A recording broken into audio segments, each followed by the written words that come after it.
Hello world, and welcome back to Prison Architect. In the last episode, we built this cell block here, and today we're just going to finish up some more stuff that we talked about in the last episode. So if we go to our to-do list, in order to get this administrative center, we need to hire an accountant. So let's go to staff, account, boom, we got a $5,000 from completing that grant. And there we go, now we have our accountant. What does the accountant do? The accountant let us look at the money. Obviously, it allows you to buy and sell shares of your prison once your prison is of a certain value and have so many prisoners. I normally don't like doing this, but it's good to see how well you're doing in your prison overall. You can see how much money you're spending on all your different things, and this is really good to know, and you can just look at this periodically if you're a new player, because it's nice to know what's going on in your prison financially.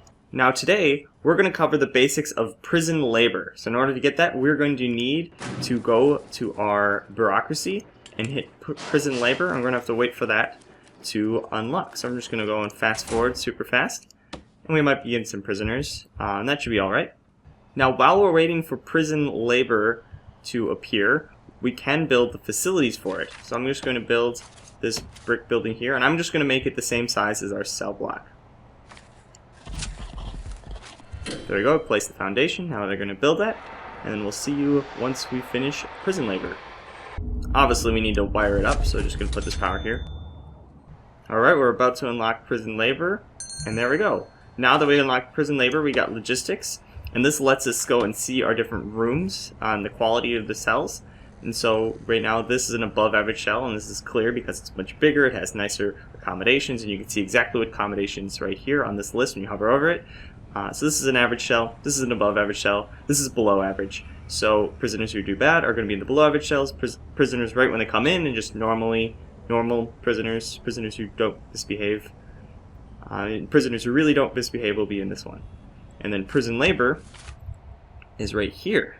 Now when you hit prison labor, all of the places on the map that prisoners can work will be highlighted in green. But many of the jobs require some kind of training in the programs. Now some jobs don't require training. One of these is working in a laundry room. So we'll create a laundry room, and this will help keep the prisoners' clothes nice and clean. And we'll go and put this right here, and then put a wall here, and then put in a workshop in a little bit.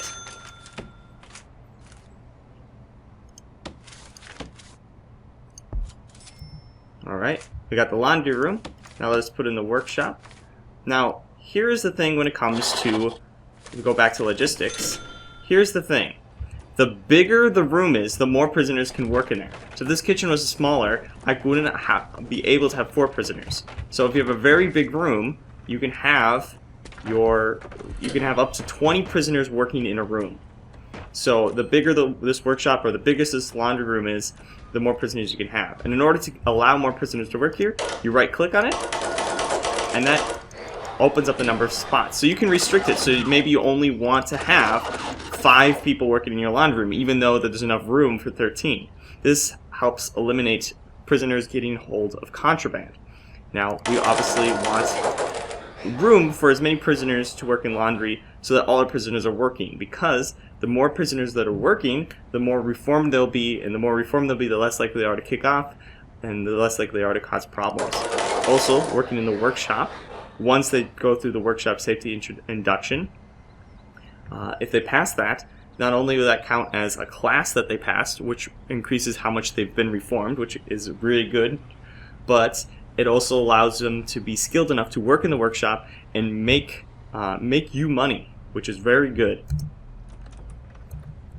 Now we need to go and put stuff in our workshop, in our laundry room. And what we need to put in our workshop is a saw, a press, and a table. And in our laundry room we need a laundry machine, a basket, and iron board. So let's go and do our laundry room first. We can go and put 3 or 4 of those in there. And a couple ironing boards, like that. And the laundry baskets can just go anywhere in the room, and they'll be moved around. So what happens, a prisoner is going to come in here, they're going to wash the clothes, fold and iron the clothes, and the baskets are going to be to move the clothes from cell to cell, and including the holding cell. And once we get this finished, we can go and see more details in the laundry distribution once we do micromanagement. Now for the workshop, as you can see, wood is being already put in here from our workers, and that's because the workshop refines the wood, and by refine I mean chops it up into small little bits. So we have 6 workers in here, so we'll put 6, total of 6 stations, 3 saws and 3 presses. Again, the most you can put inside a workshop is 20 by 20, so if you make it really, really, really big, you might want to cut your workshop in half so that you can have 2 workshops that can hold 20 people instead of one really big one that can hold 20. And then I'm not going to put the carpenter table in for now, instead just going to put in the normal tables to complete the contract. There we go. Now obviously we need to go and finish up the wiring for the utilities, so you need to make sure all of this has power. So there we go. And then this needs some pipes, so we'll just go right here and we'll bring the big pipe down to there. Once the workers finish that, we'll have our workshop and our laundry room. And now we'll have our prisoners have clean clothes, which is one of their needs. If you go up to their needs of clothing, it's clean now because when they come they have clean clothes, but if we don't have a laundry room for a long time, they'll get very, very grumpy because they don't have clean clothes. And obviously, the more needs that are being met, the worse. So family's a need that needs to be met, but this blue means that there's a couple people working on their family needs. And as people go to these phone booths, you can see a lot more people are meeting their family needs, and they're doing the exercise. And so if this is really high, you just put more exercise booths. If any need that's really high, you try and accommodate that. Except for drugs and alcohol, you want to keep that low because that means your prison has not a lot of contraband. So I made a slight mistake, and this is going to be okay because I'm going to show you how to deal with it. I accidentally took in too many prisoners, and now I do not have enough cells. So now the prisoners who don't have cells are going to be put into the holding cell, and they're not going to be too happy with that. And since I have not enough beds, I'm going to make sure that since I don't have enough beds for everyone, I'm going to put in more beds to make sure that everyone can at least have a chance to sleep. Now this isn't pretty and it fills up the holding cell, but as long as they have a chance to sleep at night, they should be alright. You go to refresh, you go to logistics, and it's prison labor, and then you can click right there. Now if they need training, like they do for the workshop, you go to reports right here, and you go to programs.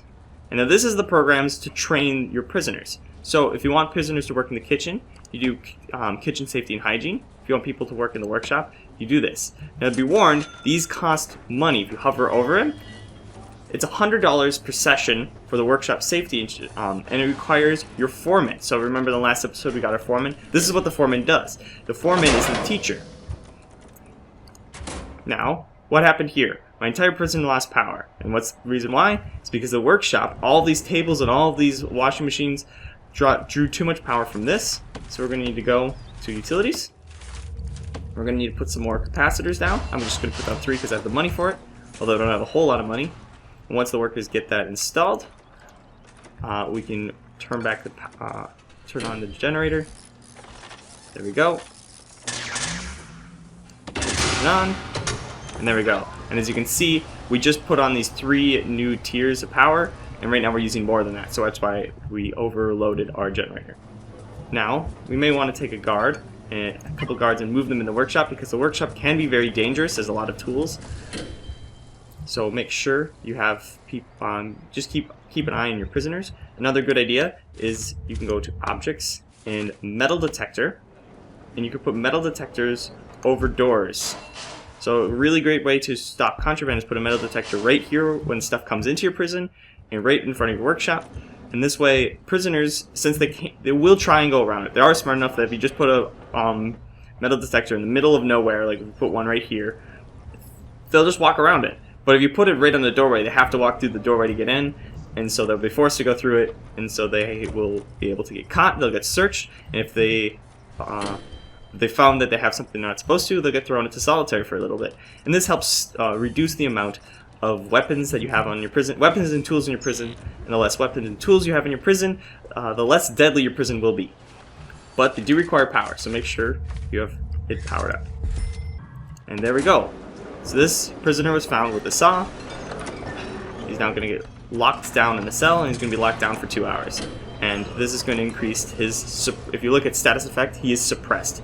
And when he's suppressed, it's good and bad things. It's bad for learning new things, like if you want to learn a new skill, like you want to work in the kitchen or work in the workshop, when you're suppressed, you're not going to learn as well. And this makes sense. If you're feeling really crappy, you're just not in the mood to learn.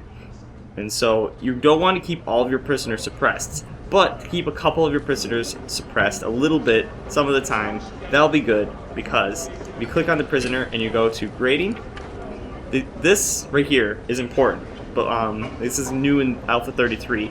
But the lower this number is, not only is this literally the reoffending chance, which is how likely they are to commit a crime once they get released from prison, but it's also the chance of doing illegal activities inside your prison. So the lower this number is, the more likely they are to behave. And this number is influenced by these things here. And the things that influence this is punishment, which is how much they're locked up versus how much free time they have. Reformed, so this is the how much time they spend working. This is why you want all your prisoners working, because they'll get more reformed and they'll be less likely to reoffend, which means they're less likely to cause fights in your prison. Security, which is how much they're locked up, and then health, which is just how healthy they are. And obviously you want them as healthy as possible, because the healthier they are, the more likely they are to behave. And so one way to do that is to feed them extra well, and you can do that if you have the money by going to policy once we unlock prison policy, and you can increase the amount of food that's offered every day. And that's it for prison labor. That's the basics of prison labor. Thank you guys so much for watching. If you have a suggestion for a future video, please leave a comment below. If you have any questions, please also leave a comment below and ask a question. I'll love to answer any of your questions. Thank you guys so much for watching, and I'll see you next time.